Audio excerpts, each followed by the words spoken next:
Okay, I'm Professor Emmanuel Kofi Akowuah, from an associate professor at the Department of Computer Engineering. Obviously, I had my BSc Electrical and Electronic Engineering in KNUST, and after my national service, I got a scholarship, a Commonwealth shared scholarship to study broadband and mobile communications in the UK. MSc Broadband and Mobile Communications in the UK. Specifically, I went to University of Kent in Canterbury. So at the end of my MSc, I also got another scholarship to pursue a PhD program in optical communication devices. And so, yeah, so that's what took me to UK. Coming back had so many other reasons. For me, I've always wanted to make impact wherever you go. So wherever I travel, I look for best practices and examples that can be replicated wherever I'm coming from. So whilst in the UK, I saw some good stuff that I think that we could do here. And so, well, there's no place like home. But then obviously you have to come back well prepared. So I came back to try, and I think the time I came, there was a general,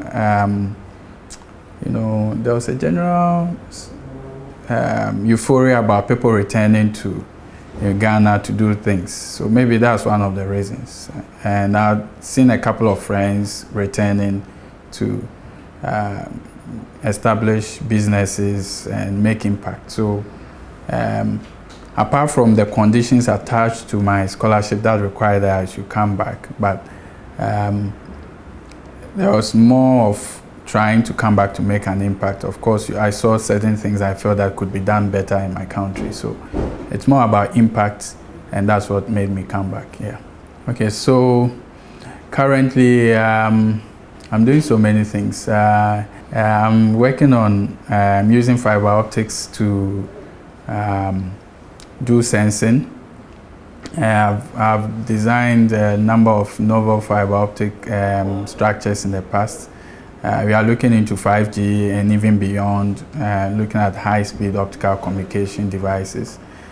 When we talk about optical communication, now it's light that does everything. In fact, light is the future. So if you want to go to 5G, 6G, any kind of ultra high-speed communication, that's what I'm doing. I'm also into machine learning and its applications to some of our indigenous problems. And I'm also a fellow of the Energy Center and also a member of Regional Center of Excellence in Transportation. Specifically, I'm doing things related to intelligent transportation. Yeah, so the good thing about going outside is that it broadens your network. So currently I can say the number one advantage of having the opportunity to travel outside is my network. So actually there is nothing that I want to do that I will not find anybody within my network to help. So I've been collaborating with institutions in UK, Germany, we have US, and even some institutions in Africa. So that's the good thing, is the quality of the network that you have when you have that exposure. So that's what has been helping. I come from engineering background, so sometimes you have some myths when you are within a certain system and you've not also experienced the other side. What I realized was that when I traveled to the UK to pursue higher degree, I really didn't miss much, because you see, in engineering, people think that people define practicals as just getting on to the floor and working. But if you don't have a sound understanding of the theory behind whatever that you are going to get your hands onto, you'll be making a lot of mistakes and all that. So the kind of education that we have here, actually, looking at the quality of students that we admit and all that, it's not too bad. But perhaps it's the exposure to some of the industry grade, tools, machines and all that, that is what makes the difference. However, looking at where we've gotten to, about 18 years ago, the gap between us and the developed world was huge in terms of infrastructure. But now, I'll give you an example. When I was here, I first got access to a computer to do computer programming in third year, my own personal computer. Now, most students have access to computers even at SHS, right? So if you are studying things relating to programming, that barrier, the difference between you and that person out there is a little bit closed. Okay, so when I traveled there, I realized that the differences in the curriculum, because our curriculum is standard. I mean, engineering curriculum is measured against, our electrical engineering curriculum is measured against IEEE, which everybody adapts. The only difference is exposure to the industry grade tools. However, currently there are tools for people to bridge the gap. And people now, there are virtual labs, there are tools, there are videos that you can use to learn and bridge the gap and all that. So the gap is there, but if you are also taking advantage of the tools, you'll be able to catch up.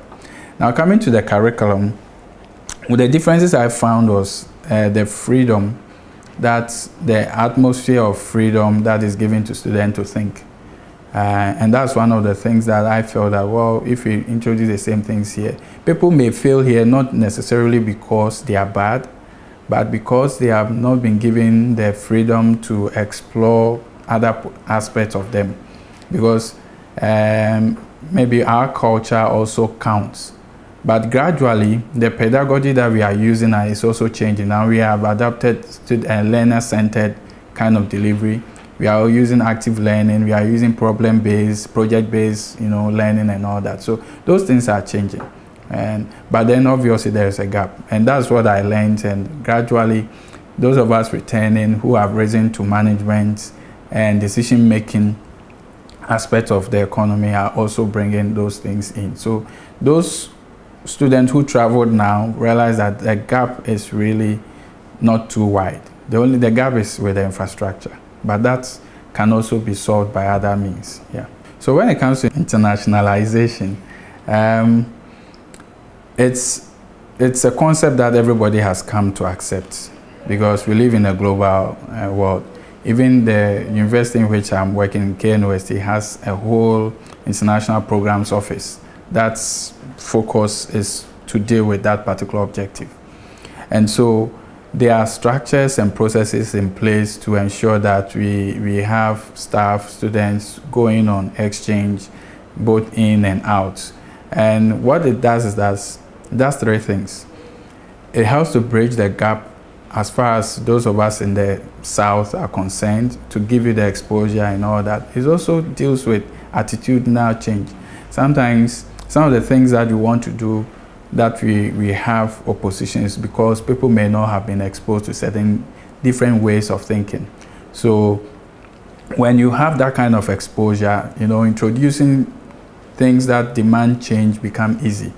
Apart from the technical aspect too, it also has a way of also dealing with the cultural shift in the way we do things. So we tend to copy the good things when we exchange both staff and student, and also bridges the gap, because one of our problems here is student-staff ratio. And so there may be some faculties or specialties that you may not have the expertise to deliver the programs. But if you have visiting professors from elsewhere to come to deliver lectures in specific areas, it helps to bridge the gap in your deficiency in those specific areas. So by all means, it's something that we need to encourage. Okay, so some of the challenges you face when you decide to return. Number one is surprise. If you are not prepared for surprises, you get frustrated. For some of us, maybe because we talk to people, we are aware of some of the shocks.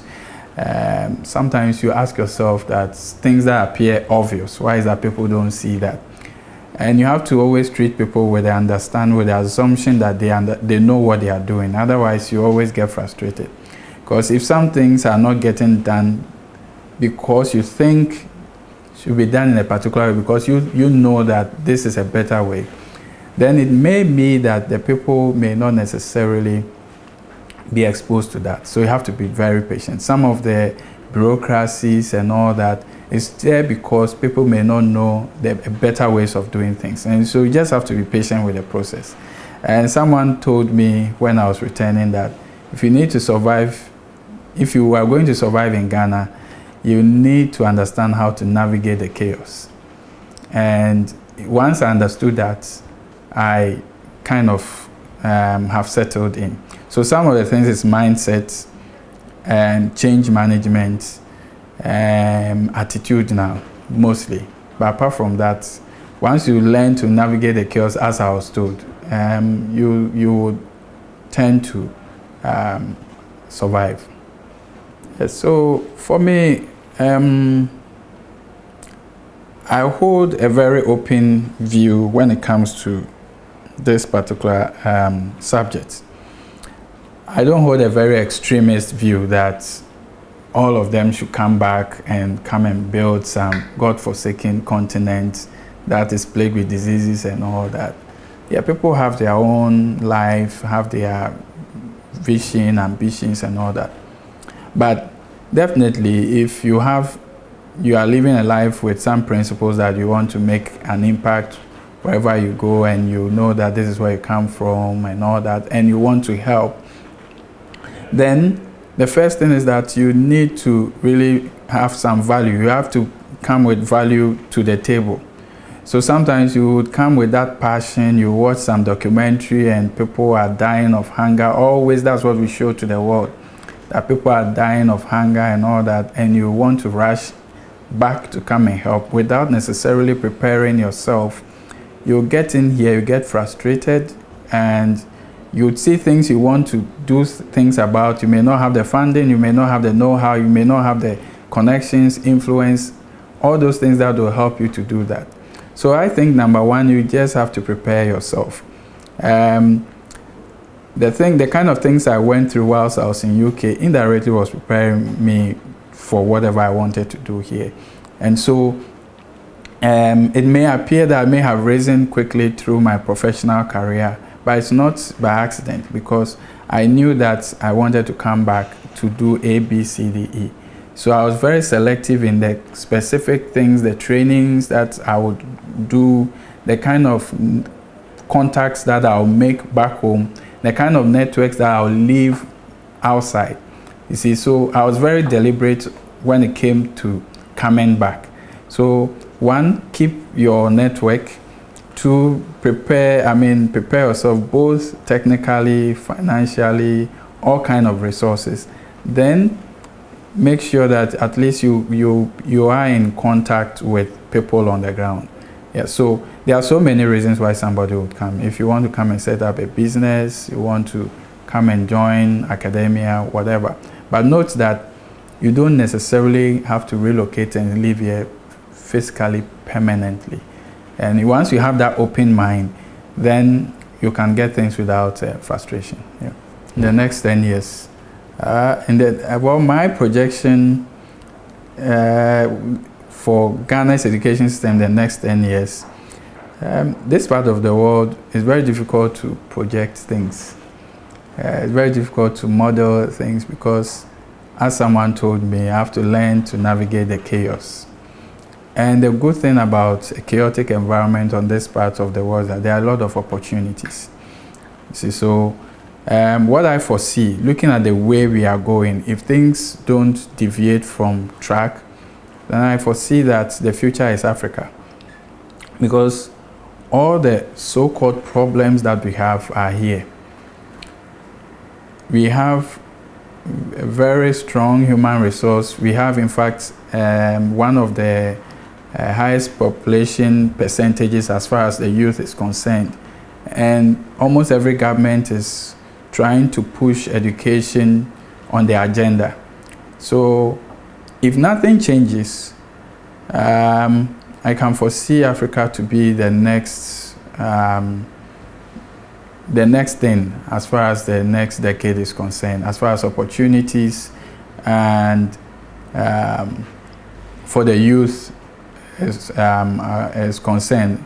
It's all premised on the fact that if you're able to align an educational system properly to solve the problems that we have, localize our education systems to the specific problems we have with the African objectives in mind or country-specific objectives in mind, then there won't be situations where we'll be having people completing school without jobs. Because if there are problems that we are training people and aligning them to solve, and we claim that there are so many problems in Africa, wherever you have problems, you have opportunities. So if that is what we are doing with our education systems, and I know that's what we are doing, then in the next 10 years, if nothing changes, a lot of opportunities await those who would grab them.